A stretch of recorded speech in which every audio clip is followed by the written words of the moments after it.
아주 중요하다라는 거죠. 제가 영상을 얘기를 하다 보니까 좀 길어졌는데요. 투자 지역의 우선순위, 땅 투자도 어떤 땅을 먼저 해야 하는지, 그리고 어느 개발 행위가 먼저 되는지, 어떤 용도가 먼저 개발이 되는 땅인지, 기간대 및 수익성을 볼 줄 알아야 한다라는 내용을 얘기를 좀 드리고요. 좀 전에 제가 얘기한 것들은 이 용적률이 높을수록 도시의 중심권에 있고 인구가 초밀집이 돼 있다라는 거, 땅 투자의 초보자분들은 이 정도만 알아도 된다는 거. 그리고 개발지를 사야지 개발이 끝난 도시, 현 도시를 사면 안 된다. 개발이 앞으로 될 곳은 허허벌판에 심란하다. 매우 미나리밭, 뽕밭, 심란한 밭들이라는 거. 그것이 아주 중요하고, 그래서 개발지는 보통 일반 주거로만 허가가 돼 있고, 일반 주거지인데 2종 아파트 부지가 될 수 있는 땅, 3종 주상복합이 들어갈 수 있는, 위로 무제한으로 올라갈 수 있는 준주거지가 될 수 있는 땅, 일반 상업용지가 될 수 있는 땅, 중심 상권이 될 수 있는 땅, 이런 땅을 살 때 여러분이 말하는 30배, 50배, 100배 되는 땅이 바로 이런 땅입니다.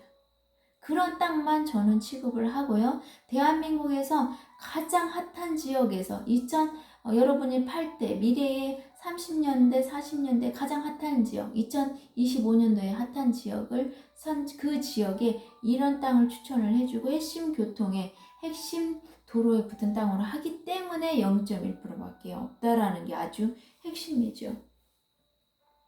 그래서 이 용도별로 용적률이 높을수록 중심권에 있고 인구와 상가가 초밀집, 사무실 업무들이 초밀집되어 있다는 거. 이 지역들이 땅값을 주도적으로 빠른 시간에 가장 빠르게 치고 올라가면서 끌어당겨주는 거고, 여러분들이 좋아하는 이쁘고 넓고 한적하고 전원생활하고 싶고 이런 땅들, 저수지 근처에 있는 이런 땅들의 상승률이에요, 여러분들. 나는 돈을 벌고 싶고 투자를 하는데 이런 땅은요, 이런 땅으로 돈을 벌어서 이 땅은 뒤늦게도 얼마든지 살 수 있다는 거. 굳이 하루가 다르게 오르는데 이 땅을 사놓고 묶어놓을 이유가 만무하다는 거. 이렇게 하루가 다르게 오르는 땅들을 사놓고 이 땅으로 돈을 벌어서 이 땅을 확보하면 되신다라는 거. 우선순위를 알게 되고 바꾸면 아주 돈은요, 1억 갖다가 10억 벌 것을, 3억 벌 것을 10억, 20억 벌 수도 있는 게 바로 우선순위를 알고 투자하는 거예요. 자, 이거는 여러분 얘기한 거죠. 전국 코로나에도, 바이러스에도 113개월째 올랐다라는 거. 그래서 여러분 경제 위기가 오고 쓰나미가 어떤 변수가 와도 땅의 수익률은 못 잡는다니까요. 자산 중에 가장 안전한 건 땅밖에 없어요. 물론 모든 땅이 아니에요. 제가 아까 위에 말했었던 그 땅이고, 제가 그 지역 선별이 어렵기 때문에, 그 용도 선별이, 그 입지 선별이 어렵기 때문에 저 같은 투자 자문 전문가들이 그걸 도와드리는 거예요.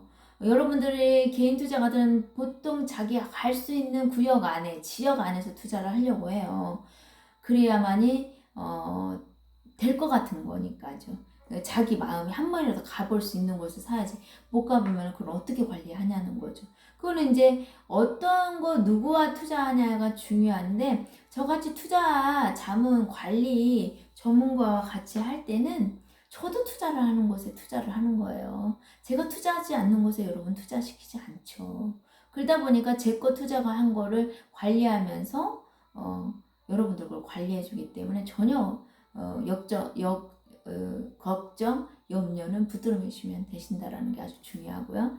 이거는 좀 전에 그 영상을 얘기했던 건데, 제가 이제 얘기가 좀 길어지면서 이게 지금 두 번째 이어지는 영상이다 보니까 제가 이 영상을 처음으로 보시는 분을 위해서 다시 한번 얘기 드리는 거예요.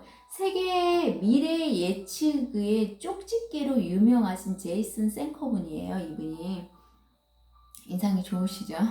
네, 이분이 미래 시대에는 땅과 교육에 투자라고 얘기를 하면서, 땅에 투자한 이유는 더 늘어날 수 없는 자본이라는 거예요. 그러기 때문에 독보적인 가치를 갖고 있기 때문에 앞으로 미래 시대에 가치 있는 게 뭐냐, 여러분들이 스스로 경험하고 배운 것들하고, 그래서 교육이라는 표현을 쓴 거예요. 살아있는 실전 교육들, 죽음 교육 말고요. 암기 교육 말고 실제 경험하고 실용적인 교육들하고 땅이 아주 핵심이다라는 얘기를 한 거고요.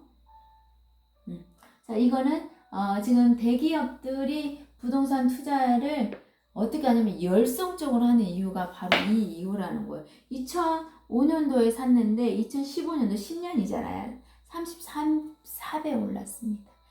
투자 상품 중에 여러분 34배. 그러면 이게 1년에 3배가 올랐다는 거예요. 3.4배가 올랐다는 거잖아요. 10년에 34배니까요. 그렇죠, 여러분?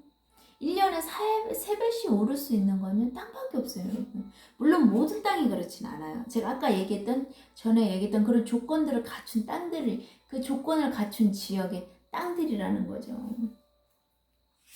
자, 여기에서도 말한 것은, 이 표를 보고 제가 참 애석했던 게 뭐냐면, 2015년도 기준으로 얘기할게요. 상위 1%가 전체 토지의 47.7%를 갖고, 거의 50%를 갖고 있다는 거예요. 1%, 상위 1%가.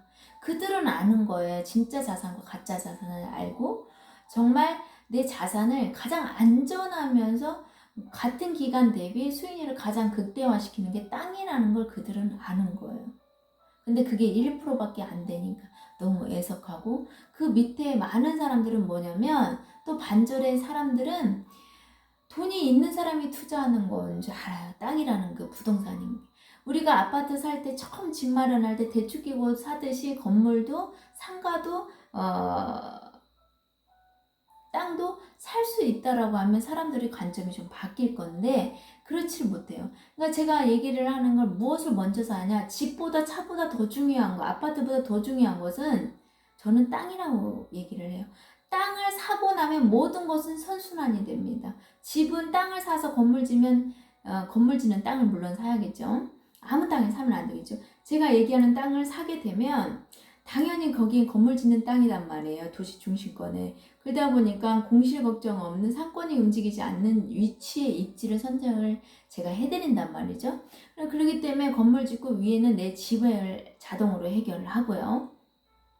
나머지 공간들은 임대로 내가 이제 만에 하나의 변수에 그 수익을 대비로 준비할 수 있기 때문에 그냥 탄탄대로 안전하게, 그렇게 삶이 안정될 수밖에 없는 자산을 선택해서 안정되게 가게 되는 거죠.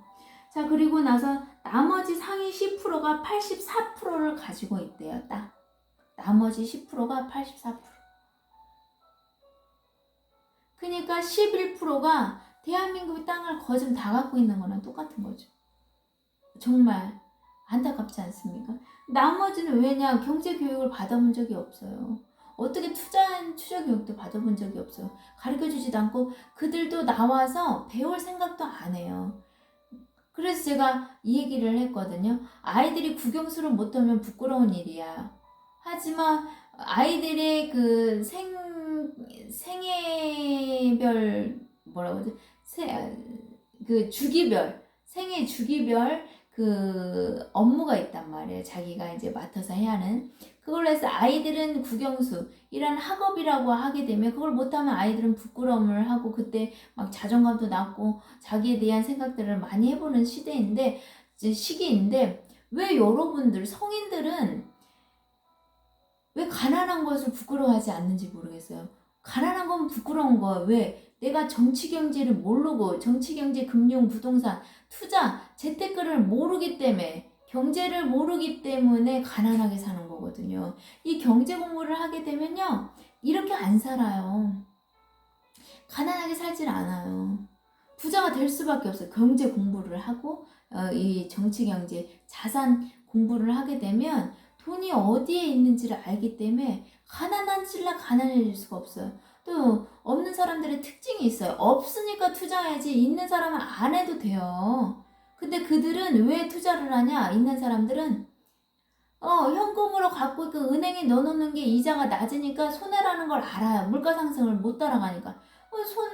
돈이 손해보는 걸 볼 바에는 돈이 안전하면서 이득이 조금이라도 되는 것을 넣어놓는 거지 그 사람들이. 여러분들 그지만 없는 사람은 반드시 벗어나기 위해서 투자를 해야 돼요. 여러분들은 어차피 평생 없어요. 없는 분들은, 개미들, 서민들은요. 없을 수밖에 없어요. 없을 수밖에 없는 경제 시스템이니까 그래요. 구조기 때문에. 그렇기 때문에 여러분들이 신념의 결단을 내려서 정말 그 경제를 공부하고 금융을 공부를 해서 이 대출이라고 하는 걸 활용을 잘해야 돼요. 자, 이렇게 얘기를 드릴게요. 돈을 쓰는 건 똑같아요. 여러분들이 적금을 해서 10년 후에 1억을 받기 위해서 매달 10만 원씩 넣는 거하고 30만 원씩 넣는 거하고요. 그러면 이 은행이 10년 동안 30만 원을 넣는 걸 은행이 그 돈 갖다가 돈을 불리는 거예요. 그러면서 나는 1년 후에 1억을 받는데 1년 후에 10년 후에 1억이 10년 후에 1억의 지금 가치를 하냐고요. 물가 상승에 비교를 했을 때. 당연히 아니죠. 그지만 그 경제 원리, 금융의 원리를 아시는 분은 뭐냐면 1억을 지금 내게 땡겨 쓰는 거예요. 그리고 30만 원씩 갚아가는 거예요. 나는 1억을 쓰는 건 똑같아요. 근데 내가 1억 10년이란 기간을 먼저 사온 거죠. 빌린 거예요. 나는 3년에 30만 원씩 내는 건 똑같단 말이에요.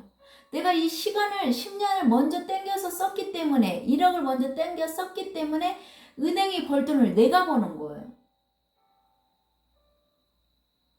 투자를 잘 해보시게 되면 대출을 활용하고 투자하는 거, 내가 있는 돈만 갖고 투자하는 사람들 수익률이요, 대출을 활용한 게 수익률이 더 높아요, 여러분. 그리고 금융 공부를 하고 경제 공부를 하고 하신 분들 잘 아셔야 하는 게 있어요. 대출을 목돈 생겼다고 또 바로 갚는 사람들이 있어요. 그거는 경제 개념이 없기 때문에, 금융 개념이 없기 때문이에요. 그냥 신용에 문제가 생기지 않게 따박따박 갚아야 하겠지만 무조건 이자는 제일 싸게 받으려고 노력을 해야 하는 거고요. 제일 싸게 받아서 그거는 딱딱 그거를 지켜서 신용에 문제를 없을 때 신용은 지켜가되 돈이 어디서 생겼다고 그걸 갚아버리는 것은 아주 비경제적인 경제 원리를 모르고 금융 원리를 모르시는 분들이 아주 무지하신 분이 하는 행동이에요. 그냥 심리예요. 안 갚으면 내가 답답하니까. 이런 것 때문에 그러는 거지. 경제 원리를 아시는 분은 절대 안 갚죠. 그런 의미에서 금융 대출이라는 건 그냥 이렇게 조금씩 나눠서 그냥 대출은 평생 같이 가는 거라고 생각을 하면서 활용하는 것이 아주 좋아요. 돈은 쓰는 사람이 임자라는 게 바로 이 원리 때문이에요.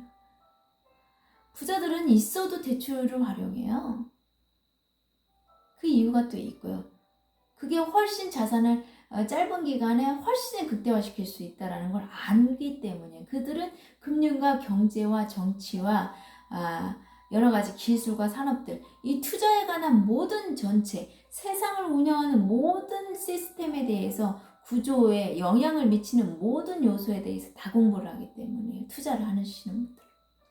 그렇기 때문에 알 수 있는 내용이죠. 제가 좀 얘기가 길어졌는데요. 자, 이것도 제가 얘기를 드리자면 50년 간격으로 해서 얼마나 올랐는지 폭을 한 거예요. 근데 쌀은 50년 동안 50배. 1년에 1배 오른 거죠. 1%. 그죠? 50년간 50배 올랐으니까요. 그러죠? 네. 그리고 휘발유 같은 경우는 어때요? 77.5배 올랐다는 거. 그리고 연탄은 55.7배 올랐네요. 50년간. 그러면 한번 계산해보세요. 얼마나 올랐는지. 퍼센트로 오른 거잖아요. 그죠? 그리고 명목 GDP. 이거는 제가 아까도 좀 설명드린 것처럼 GDP라는 거는 국내 생산량이잖아요. 근데 이 국내 생산량 중에서 명목 GDP하고 실질 GDP로 나뉘는데 명목 GDP는 물가 상승을 반영한 GDP이고요. 생산량이고요. 또 이제 그 실질 GDP는 원가들을 가격을 반영하지 않고 생산량만 표시하는 GDP예요. 그래서 두 개가 좀 틀리다라는 거 알고 계시면, 토지는 남한 전체를 갖고 3030배가 올랐다는 거. 어마어마한 거죠. 그러면 1년에 몇 배씩 오는 건가요? 여러분, 제가 금방 계산해 볼게요.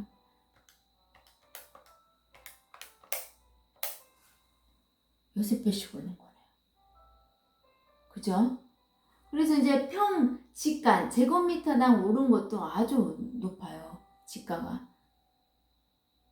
제곱미터당도 2,976배가 오른 거예요.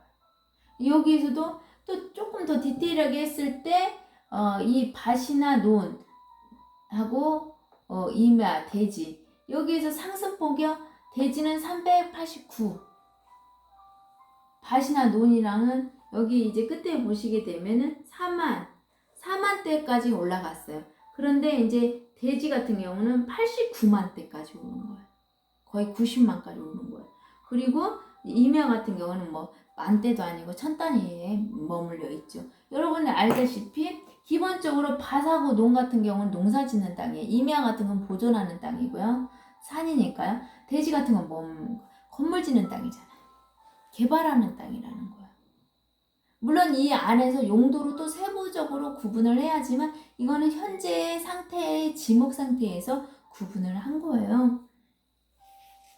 자, 이걸 보시게 되면 아주 더 심플해질 것 같아요. 여러분들이 내가 지금 어디다 투자해야 하나, 이 갖고 있는 돈 어디다 넣어놔야 안전할까, 이 망설이시고 또 이제 그 현금으로 많은 돈을 갖고 계신 분, 도대체 내가 이걸 어디다 놔야 할까, 주택도 아니고 주식이나 주식은 내가 안 했고 관심도 없었고 못했는데 이걸 과연 한다고 해서 되겠는가, 이렇게 고민하고 지금 뭐 화폐기업 갔는데 달러나 원화에 갖고 있어봤자 손해인 걸 아는 사람들은 뭘 해야겠는지 여기 답이 다 나와 있는 것 같아요. 자, 우리나라의 국민 순자산이 일경 630조라고 해요. 엄청나죠. 그게 이제 그 주체별로 어떻게, 경제 주체별로 어떻게 나누냐면 개인하고 비영리 단체가 57%를 차지하고 있고요. 정부가 25%를 차지하고 있고요. 기업이 7.39%. 기업이 제일 조금이죠. 제 자산 종류별로 이제 규모에 대해서 나왔는데 토지가요. 5,604조. 엄청난 시장을 갖고 있다라는 거예요. 그리고 이 건설이라는 건 건물, 빌딩 이런 것들을 얘기하는 거예요. 건축한 것들 3,852조 시장을 형성하고 있고, 나머지 설비 같은 경우는 기술 투자 같은 거, 이런 재고나 원자재를 갖고 있는 수익 낸 거, 그리고 이런 뭐 지적재산권. 근데 중요한 게 뭐냐면 끝에예요. 금융 자산만 마이너스가 났어요. 101배. 여러분 어디에 투자해야겠어요? 2014년도 경제를 한번 생각해 보세요. 그렇게 힘들 때 아닙니다. 경제 막상 오르고 있을 때잖아요. 그죠? 그런데도 금융자산은 마이너스 났다는 거. 여러분 진짜 신중하게 한번 생각해 보시기 바랍니다. 자, 여러분 제2의 세계 경제공황, 대고강, 이름이 어떤 식으로 오든 어찌하든 4차 산업시대는 저경제, 저성장 시대라는 게 포인트예요. 그러면 여러분들이 지금 이 위기에 어떤 식으로 위기가 왔든 그 위기를 지속적으로 갔을 때 언젠가 풀리더라도 경제는 옛날같이 확 좋아질 수는 않는다는 거. 왜? 4차 산업의 특징이 저성장 저경기이기 때문이에요.